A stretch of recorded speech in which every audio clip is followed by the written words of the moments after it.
12 semester 4 এ তোমাদের sonnet 73 যে পোয়েট্রিটা রয়েছে তার ডাফেন দত্তের যে এসএ কিউ মানে শর্ট অ্যান্সার টাইপ কোশ্চেন্স গুলো দেওয়া আছে সেগুলো জন্য আমরা অলরেডি একটা ক্লাস করেছি এবং সেটাতে 1 to 11 কোশ্চেন্স আমরা আলোচনা করেছি। তোমরা আজকের ক্লাসে পাবে 12 কোশ্চেন নাম্বার 12 থেকে 22 পর্যন্ত। আমরা ছোট্ট ছোট্ট করে পাঠ করে তোমাদেরকে এসএ কিউ গুলো বুঝিয়ে দিচ্ছি। সনেট 73 একটা ইজি পোয়েম হয়ে দাঁড়াবে তখনই যখন তোমরা এই এসএ কিউ গুলো সহজে করতে পারবে। আর এই ক্লাসগুলোর মাধ্যমে আমি আশা করব যে তোমরা অনেকটাই উপকৃত হবে। যদি সত্যি উপকৃত হও তাহলে অবশ্যই আমার চ্যানেলটি সাবস্ক্রাইব করবে, লাইক করবে, কমেন্ট করবে এবং শেয়ার করবে আমাদের ভিডিও, যাতে করে তোমাদের বন্ধুরাও আমার এই ক্লাসগুলো দ্বারা উপকৃত হয়। আজ আলোচনা করব SAQ from Sonnet 73 and exclusively the questions from Duff and Dutt question bunch.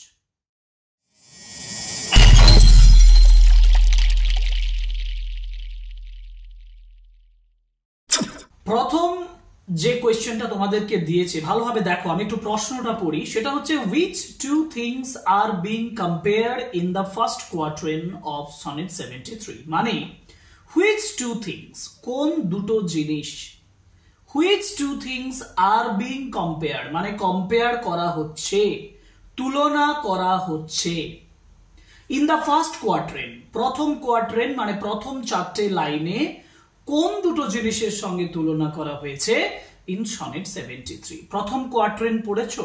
যদি প্রথম কোয়াট্রেন পড়েছো তাহলে তুমি ইজিলি বলে দেবে যে দুটো জিনিসের সঙ্গে কম্প্যারিজনটা করছে।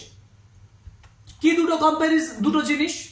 দুটো জিনিস হচ্ছে, একটা হচ্ছে লেট অটাম এবং আর্লি উইন্টার, মানে লেট অটাম বা আর্লি উইন্টার, এবং একটা গাছ, একটা ট্রি যেটা বেয়ার, যেটা খালি হয়ে আছে, সেটার সঙ্গে তুলনা করছেন। কিসের তুলনা করছেন?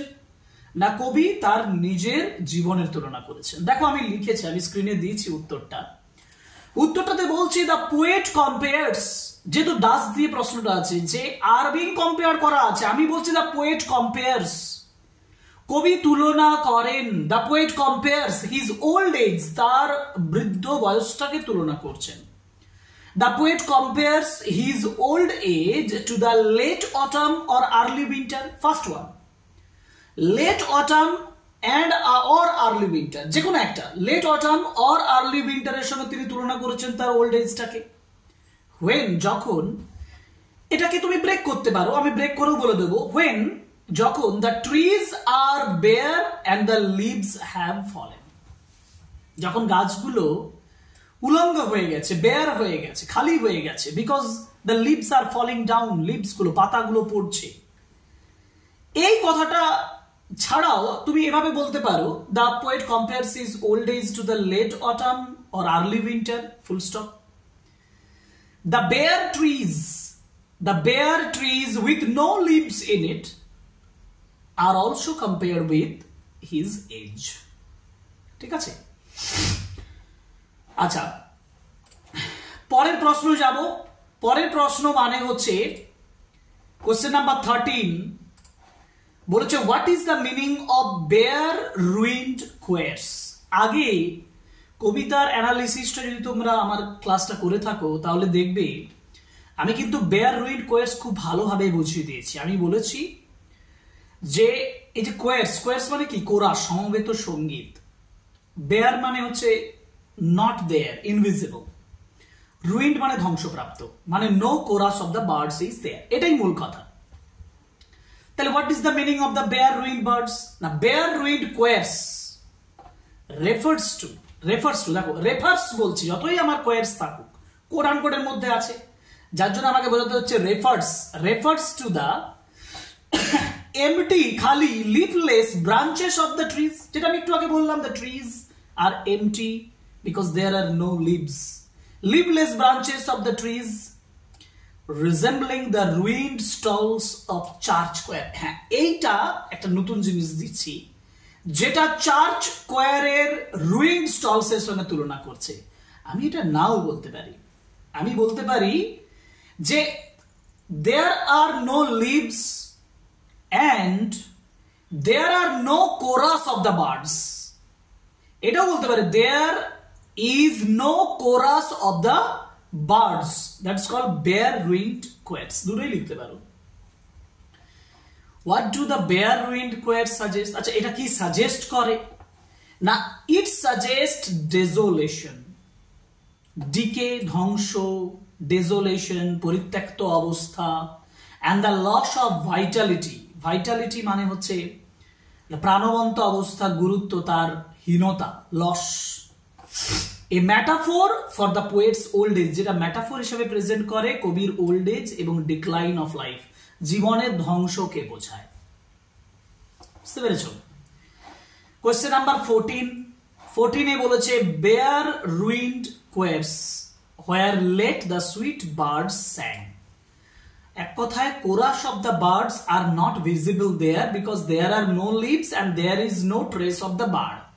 তো how are the quotes and the sweet birds related in the above? দেখো খুব সুন্দর প্রশ্ন যে এই যে quotes এবং sweet birds এগুলো একে অপরের সঙ্গে রিলেটেড কিভাবে in the above quoted line। আমি লিখবো এভাবে যে the sweet birds are compared to the choir singers। হ্যাঁ, কোরাস যারা গান গায় তা সেই সিঙ্গারদের সঙ্গে বার্ডসদের তুলনা করেছে। and their songs to church music, এবং তাদের গানটার সঙ্গে চার্চের মিউজিকের তুলনা করেছে। the empty branches are like deserted choir stalls, আর যে ডালগুলো যেটা খালি আছে সেটা হচ্ছে ওই deserted choir stalls এর সঙ্গে তুলনা করেছে। after the birds have gone, because the birds have gone, symbolizing the passing of youth and joy. It symbolizes, full stop দিয়ে তুমি বলতে পারো symbolizing কথাটা না ব্যবহার করে ফুল স্টপ দেবে। it symbolizes the passing of youth and joy, youth এবং joy এটা শেষ হয়ে যাওয়াটাকেও সিম্বলাইজ করে এটা। ঠিক আছে? 15, question number 15, in me thou seest the twilight. twilight মানে হচ্ছে আলো আঁধারি অবস্থা, যেটা ডাস্কের পরে মানে ডাস্ক গোধূলি লগ্নের যে টাইমটাকে বোঝানো হচ্ছে। তো হু is referred to as me, এই যে ভালো করে দেখো ইন মি মানে কে? The poet. তাহলে who is referred to as me? The poet himself is referred to as me. And thou means the poet's friend. Easy question, easy উত্তর। লিখবে এরকম me refers to the poet himself, অথবা বলতে পারো the poet himself is referred to as me, and thou in the above quoted line refers to the beloved young man to whom the poet is speaking। or এত কিছু লিখবো না, আমি লিখবো thou refers to the poet's dear friend, W capital H capital, full stop দিয়ে দাও, হয়ে যাবে। পরের কোশ্চেন যাব, কিন্তু পরের কোশ্চেন যাব মানে কোশ্চেন নাম্বার 16, তাই তো? in me thou seest the twilight of such day. what is twilight? Twilight means a time between day and the evening. It refers to the dusk, transitional period between day and the night, মধ্যস্থতার time. in what context did the poet use this metaphoric image? Yes, this is a metaphoric image because twilight suggests the time when the youth ends and the old age comes, and then death will come near. আমি লিখেছি, দেখো কিভাবে আমি লিখেছি, এইভাবে যে twilight is the dim light of the evening just before nightfall. Context হিসাবে বলেছি it symbolizes the approaching end of the poet's life. Yes, old age. It symbolizes the old age of the poet's life, just as twilight precedes night, that is death. ব্র্যাকেটে death দিয়েছি, নাহলে তুমি I full stop E full stop that is দিয়ে death করতে পারো। It symbolizes the approaching end of the poet's life, এটার জায়গায় তুমি old age ব্যবহার করতে পারো। It symbolizes the old age of the poet's life, just as twilight proceeds to night, that is death. কারণ এরপরে নাইট আসবে, নাইট রিপ্রেজেন্টস ডেথ। পরের প্রশ্ন, which by and by black night doth take away, what is referred by the word which, and how did the black night take it away? দেখো which মানে হচ্ছে এক কথায় which মানে টুয়াইলাইটটাকে বোঝানো হচ্ছে, কারণ এই যে লাইনটা দেখছো, in me thou seest the twilight of such day which by and by black night doth take away। খুব ইম্পর্টেন্ট, which বলতে twilight, which refers to the twilight, the fading light of the day. And how did the black night take it away? The black night symbolizing death, the black night symbolizing death takes it away by extinguishing the light, takes it away by extinguishing the light, just as death ends life, যেমন ভাবে মৃত্যু জীবনটাকে শেষ করে দেয়। তাহলে আবার বলছি, which refers to the twilight, the black night symbolizes death, takes it away by extinguishing the light, just as death ends life। পরের প্রশ্ন, what is symbolized by black night in the sonnet 73? Black night refers to বা stands for death. Darkness stands for death. What does the black night take away? The black night takes away the delight, just as death takes away the life of a man or woman or a person. আমি কি লিখেছি? আমি লিখেছি black night symbolizes death or end of life. It takes away the poet himself, his vitality and existence. অস্তিত্বটাকেই সরিয়ে নিয়ে চলে যায়। Question number 19, what does death's second half, second self means? Death এর second self হচ্ছে black or black color, যেটা আমরা বলি darkness। লিখবো death's second sleep মানে second self refers to sleep। death এর যে second self এটা refers to sleep, which is considered the image or the shadow of death, since both bring stillness and rest। আবার বলছি, death's second self refers to the sleep, which is considered the image or the shadow of death, since both bring stillness and rest। ডেথের যে second self সেটা স্লিপকে বোঝায়, যেটি consider করা হয় the image of the shadow of death, since যেহেতু both bring stillness and rest. না, এটা গেল কোশ্চেন নাম্বার 19। এবার আমরা যাব কোশ্চেন নাম্বার 20 তে। বলেছে, what does death's second self do to all? It snatches away the lives of the persons দের জীবন নিয়ে নেয়। death second self seals up, একটু স্ট্যান্ডার্ড ওয়েতে বলছি, seals up all in rest, mean takes everyone or everything in rest, meaning sleep, and eventually bracket লিখবো death brings temporary or eternal rest to everyone। আমি ছোট ছোট করে দুটো sentence তৈরি করলে কিভাবে করব? আমি বলবো death second self seals up all in rest, meaning sleep, bracketed death. It brings temporary or eternal rest to everyone. It brings temporary or eternal rest to everyone. Okay? Question number 21, what does the metaphoric image used in the second quatrain of sonnet 73 suggest? sonnet 73 এর second কোয়াড্রেনে যে ম্যাটাফরিক ইমেজটা দেওয়া হয়েছে সেটা কি suggest করে? আচ্ছা, কি লিখবো সেকেন্ড ইয়েতে? দেখো, the image of the twilight এর ইমেজ দিচ্ছে সেকেন্ড ইয়েতে, তো image of the twilight fading into the night, this is the metaphoric image. The image of twilight fading into the night suggest, বোঝায় the decline of life মানে জীবনের ধ্বংস, and the inevitability of death, মৃত্যুর অবশ্যম্ভাবী অবস্থা। আবার বলছি, the image of twilight fading into night, image of twilight যেটা নাইটে ফেড হচ্ছে, সাজেস্ট বোঝায় দ্য ডিক্লাইন অফ লাইফ জীবনের ধ্বংস, অ্যান্ড ইনএভিটেবিলিটি অফ ডেথ মৃত্যুর অবশ্যম্ভাবনা।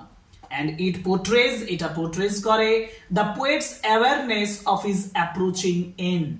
এটা তার অ্যাপ্রোচিং যে এন্ড, তার যে শেষ হওয়াটা, সেই কবির যে অ্যাওয়ারনেস, কবির যে সচেতনতা যে তার দিন শেষ হয়ে আসছে, এটাকে পোর্ট্রেট করে, এটাকে চিত্রিত করে, এটাকে তুলে ধরে।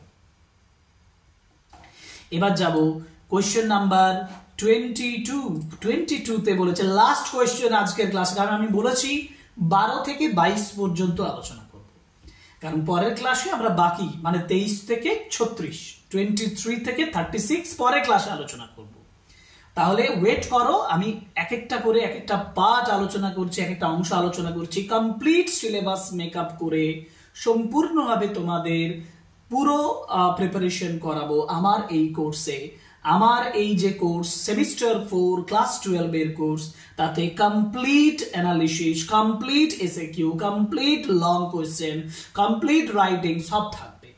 আমি সম্পূর্ণভাবে তোমাদেরকে গাইড করে নিয়ে যাব, আমি এটা বলছি। 22 তে বলেছে in me thou seest the twilight of such day. In me আমার মধ্যে, thou seest means you see the twilight of such day. এই যে বললাম টুয়াইলাইট তুমি দেখতে পাও আমার মধ্যে। Bring out the image of the twilight means the image of the twilight suggest কি করে, that the day of the poet is coming near the death, because after twilight the darkness comes, darkness stands for death, and death will take the life of the poet away and leads to his death, or will lead to his death. আচ্ছা, এটা আমি বললাম আলোচনা সাপেক্ষে, যেটা লিখেছি সেটা দেখো, যে the line evokes the image of the evening slowly darkening into night.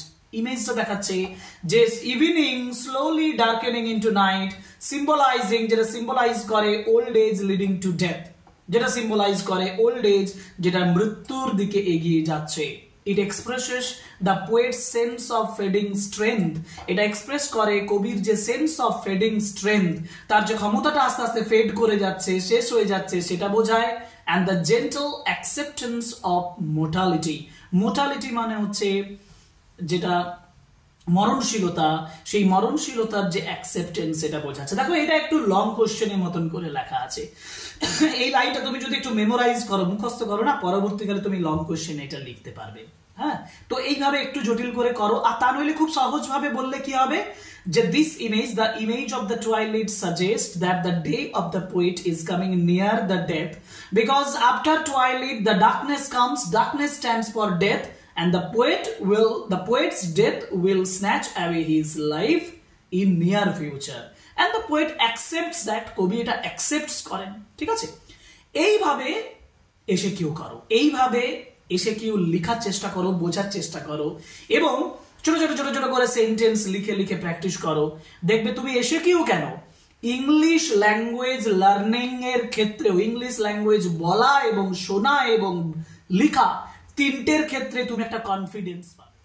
যাই হোক, আজকে এখানে ক্লাসটা শেষ করছি, পরের ক্লাসে আবার দেখা হবে, কারণ আমরা পরের ক্লাসে নিয়ে আসবো ওই যে বললাম 22 থেকে 36 আমরা লং কোশ্চেন্স আলোচনা করব। আমাদের আর একটা টেক্সট বাকি আছে আলোচনা করতে, তারপর পরীক্ষা প্রিপারেশন সলভ সব এক একে আলোচনা করব।